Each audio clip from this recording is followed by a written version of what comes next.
क्यों हो रही है? अम्बेडकर को लेकर के जिस तरह से राजनीति हो रही है, अब एफआईआर तक पहुंच गई, इसको लेकर ठीक है, मैं तो इसको जो हो रहा है अच्छा मानता हूं। जिनको स्कूल के बाहर बैठने के लिए मजबूर किया गया, जिनको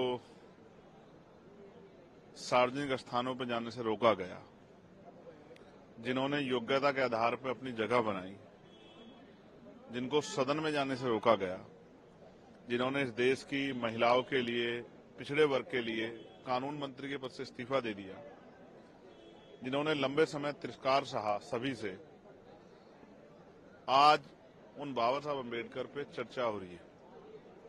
क्योंकि ये चर्चा पार्लियामेंट से शुरू हुई है, तो देश के अंतिम व्यक्ति को जो टीवी देखता है, सोशल मीडिया देखता है, जो अपने क्षेत्र के नेताओं से जुड़ा हुआ है, सबको आज बाबा साहब अम्बेडकर के बारे में जानने का मौका मिल रहा है।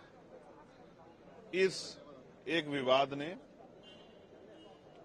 जिस महापुरुष को लंबे समय तक नकारा गया, मुख्यधारा से दूर रखा गया, उनके योगदान को, उनके ज्ञान को, क्योंकि वो अर्थशास्त्री भी थे, वो पत्रकार भी थे, वो शिक्षाविद भी थे, वो विधि के ज्ञाता भी थे, वो महिलाओं के मुक्तिदाता भी थे, वो वंचितों के रहबर भी थे। जिस तरह से उनको, उनके योगदान को नकारा गया, उस योगदान पे आज चर्चा हो रही है। मैं बड़ा खुश हूं कि ये चर्चा और हो, और मैं तो आज देश के प्रधानमंत्री से मांग करता हूं कि अगर भारतीय जनता पार्टी सच में बाबा साहब अम्बेडकर का दिल से सम्मान करती है तो उनके सपनों पर भी काम करे। उनके नाम पर जो कमजोर वर्गों के गांव, दलित पिछड़ों के, आदिवासियों के, उनको अम्बेडकर ग्राम घोषित करें, उनमें सुख सुविधाएं दें। उच्च शिक्षा में scholarship schedule caste, schedule tribe, backward के लोगों को दे।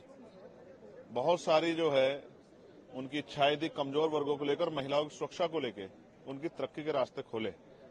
जो आरक्षण से लेकर तमाम चीजें, बुनियादी अवसर जो हैं, जो वंचितों को मिलने हैं, उनको देने का काम करें।